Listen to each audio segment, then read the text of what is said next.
welcome to the Instagram stories for Tuesday, November 30th. Not a lot of Instagram news today, but there's actually some news from Giphy. I'm bringing this up because Facebook, now Meta, owns Giphy, and I think it's really important to make sure that number one, you're using GIFs in your Instagram strategy, and number two, you know which are the most important ones that are potentially overused, but also just really popular. I think that's incredibly important. The most popular GIF from the year comes from the show The Office, which is a GIF of Stanley looking incredibly unimpressed. If you're not familiar with The Office, I mean, you've had like 15 years to watch it, so you should probably go watch that. This GIF has been viewed 636 million times across the internet. So that tells you how popular this GIF is. Also in the top 10, a very sad looking Pikachu, a knowing wink from Agnes from WandaVision, and The Weeknd running around looking very confused backstage behind the Super Bowl, and of course, Grogu from The Mandalorian, which, by the way, another great show that I highly recommend. Collectively, the top 10 GIFs listed in this have been viewed more than 4.5 billion times. So if that doesn't let you know how popular GIFs are, I don't know what will. What's important, though, is that you continue to use GIFs as part of your strategy.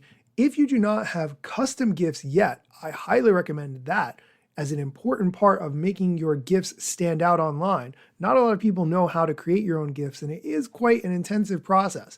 I have two custom GIFs, which I'm super proud of. Number one is me tapping on the screen, and number two is me swiping up my arms from the bottom to indicate the swipe up.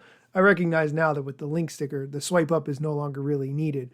But if you would like to get your GIFs created for you by someone who knows what they're doing, Marty Markinson was on my podcast a few episodes ago, and he is the GIF master. He will create you custom ones for whatever purposes you need.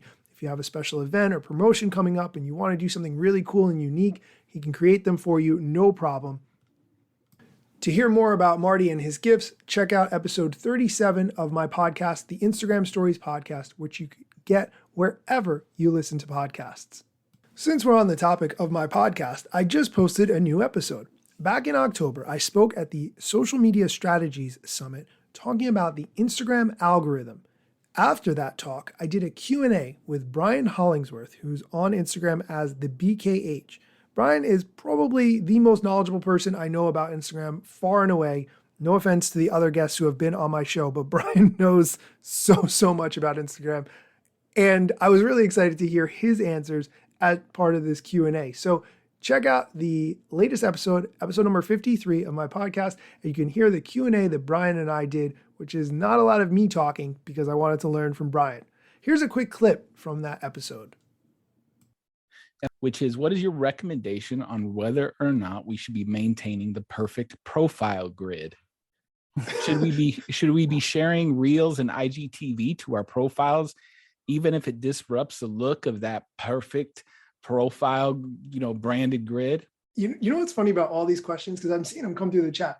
I'm excited to answer those questions, but I'm almost more excited to hear what Brian has to say because I don't think Brian and I necessarily see eye to eye on it. So I'll just say that I do think keeping that grid is important for some individuals who are going to follow an account because they like how it looks aesthetically. But if you can use a cover image and you can design it in Canva or Photoshop or whatever, and that cover image matches the aesthetic, in my opinion, that's the best way to do it if you have the time and resources for that.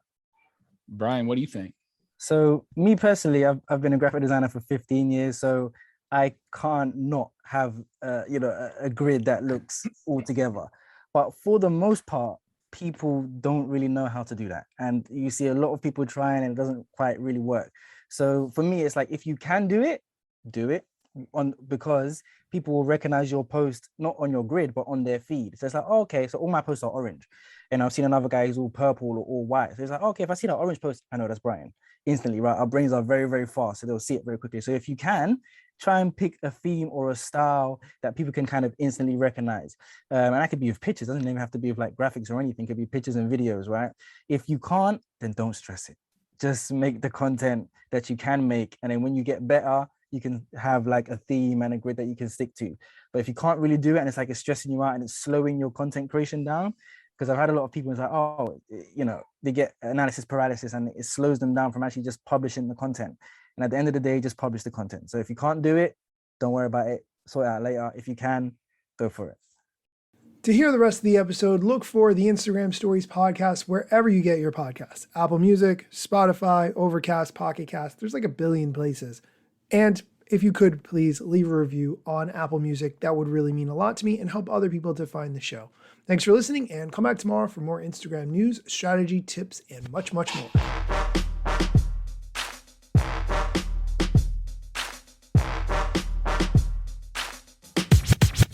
I'm not yet a member of the Instagram team, but my podcast covers many Instagram themes. But the name, image, logos are trademarks at Instagram and the LCC in the USA and every territory. Everything I publish independently until Zuck returns my DMs and starts to pay my salary. Not sponsored or endorsed, no lies, no fallacies. I use their logo with permission, not malicious or callously. No trademark violation, filling all criteria. Follow me on Instagram or Twitter at Daniel Hill Media.